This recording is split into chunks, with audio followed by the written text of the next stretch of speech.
Bismillahirrahmanirrahim. Assalamualaikum warahmatullahi wabarakatuh. Pada kesempatan kali ini kami akan membagikan tips bagaimana cara mengisi sarpras pada Dapodik dengan benar. Pertama, kita buka dulu Dapodiknya.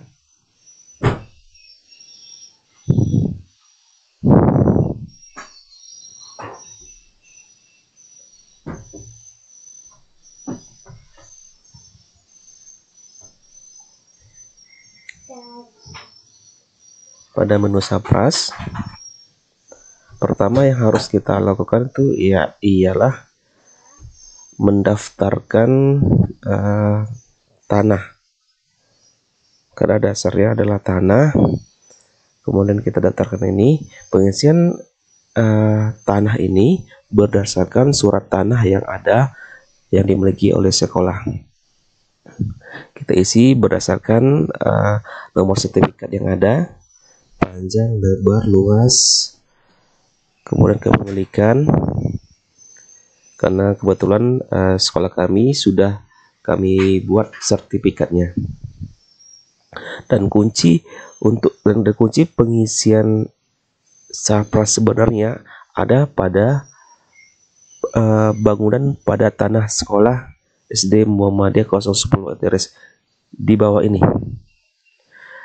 Dan untuk diketahui, untuk pengisian bangunan tersebut kita buat per gedungnya. Di sini kami memiliki contoh dana alokasi sekolah kami. Dana alokasi ini adalah alokasi pos-pos. Gambarannya kira-kira seperti ini. Nah, di sini kita bisa melihat bahwa bangunan kami itu terdiri dari 3 bangunan induknya. Ini satu, kemudian ini yang kedua, dan ini yang ketiga. Kebetulan bangunan satu ini itu merupakan lantai 2. Karena kami kurang bisa menggambar lantai 2, jadi di sini bentuknya seperti ini. Jadi di bangunan satu ini itu terdapat, karena ini lantai 2, terdapat 6 ruang. Terdapat 6 ruang kelas, di mana kalau kita hitung dari lantai 1 ini ruang kelas, tetapi penggunaannya digunakan untuk ruang majelis guru. Yang sebelahnya itu masih lantai bawah, itu ruang kelas, dan sebelah kirinya ruang kelas. Dan lantai 2-nya itu ada 3 kelas, itu terdiri dari ruang kelas semua. Kemudian di bangunan 2, di bangun 2 itu terdapat 3 bangunan.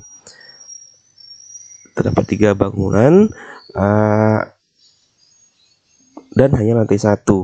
Ini bangunan kelas, ini bangunan kelas, dan satu ruang itu dari swadaya masyarakat, karena kami merupakan sekolah Muhammadiyah.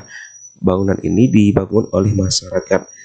Sebenarnya peruntukan bangunan yang satu ini itu digunakan untuk ruang perpustakaan, tetapi karena kami memiliki guru yang lumayan banyak,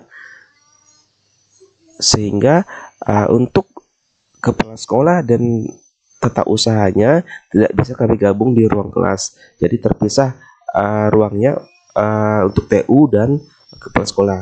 Jadi ruang perpustakaan kami gunakan kami tumpangi untuk ruang kepala sekolah dan ruang TU.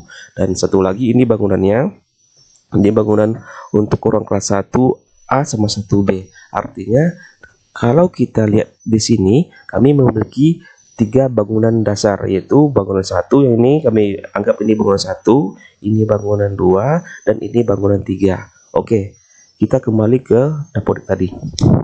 Nah, seperti yang saya jelaskan di denah tadi, bahwa bangunan 1 itu panjangnya 24 meter dikali 9. Kemudian bangunan 2 ukurannya 24 meter kali 21, dan bangunan 3 ukurannya 16 meter dikali 14 meter. Nah, ini bangunan 1 24 kali 9.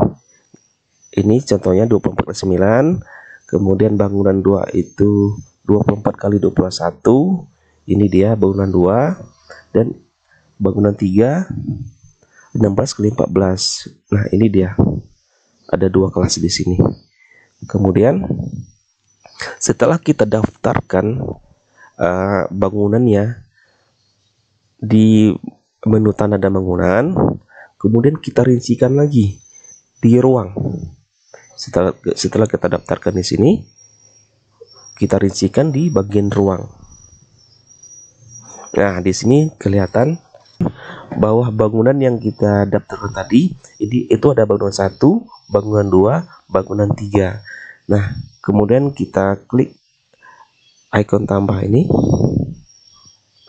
Nah, terlihat di sini bahwa di bangunan 1 tadi, bangunan 1 ini itu karena bangunan 1 itu merupakan 2 lantai, ada 6 ruang kelas sebenarnya. Nah, sini tergambar. Jadi di bangunan 1 itu ada 6 ruang kelas. Pertama, ruang guru. Nih, ruang guru keterangannya sebenarnya itu bangunan tersebut diperuntukkan untuk ruang kelas. Seperti yang saya jelaskan tadi, ada 1 ruang kelas yang diperuntukkan untuk ruang guru. Kenapa demikian? Karena kami SD Muhammadiyah belum memiliki ruang guru. Kemudian di sini ada 1 kelas yang kami sekat karena kami juga kekurangan ruang kelas. Di sini ada 1 kelas 3A dan 3B, kami sekat menjadi 1 kelas. Yang contohnya di sini. Yang di sini ruang kelas ini yang lantai bawahnya itu 1 ruang kelas ini kami sekat menjadi 2, yaitu terdiri dari kelas 3A dan kelas 3B. Kemudian ada kelas 4A. Kelas 4A itu yang di sini. Kemudian kelas 4B itu di lantai atasnya, karena di atas ada 3 kelas. Di lantai atas itu terdiri dari 4A, 5 dan 6. Kemudian kita lihat lagi di bangunan 2. Ini dia bangunan 2-nya. Dan di dapurnya seperti ini, kita tambah. Nah, di sini terdiri dari 2A dan 2B. Di sini 2A-nya, di sini 2B. Terus muncul pertanyaan, mana 1 ruangan lagi? Ruang kepala sekolah dan TU tadi. Ruang kepala sekolah dan ruang TU itu merupakan ruangan swadaya dari masyarakat. Dan letaknya adalah di sini, ruang perpustakaan. Nah, ini merupakan masih bangunan 2, terpisah dia karena merupakan ruang perpustakaan. Ruang perpustakaan kami gunakan untuk ruang Capsek dan TU. Nah, artinya bangunan kelas ini, bangunan 2 itu terdiri dari 2 kelas 2A dan 2B. Dan satunya lagi ruang perpustakaan dari swadaya masyarakat yang diperuntukkan untuk ruang Capsek dan ruang TU. Kemudian satu lagi bangunan 3. Bangunan 3 ini dia. Ini biasanya kami gunakan untuk ruang kelas 1A dan 1B. Dan kita lihat di bangunan 3, kita klik tambahnya. Nah, ini dia. Ruang kelas 1A dan 1B. Standarnya ruangan kelas itu ukurannya 8x7. Nah, seperti itu. Demikianlah hasil gambaran dari pengisian Sapras di sekolah kami. Di ruang Kemudian kita masuk ke alat angkut. Kita pilih kelasnya, misal kelas 1A tadi. Nah, pada alat angkutan dan buku ini kita mendaftarkan apa yang terdapat di dalam ruang kelas tersebut. Misalnya, tadi kita memilih kelas 1A.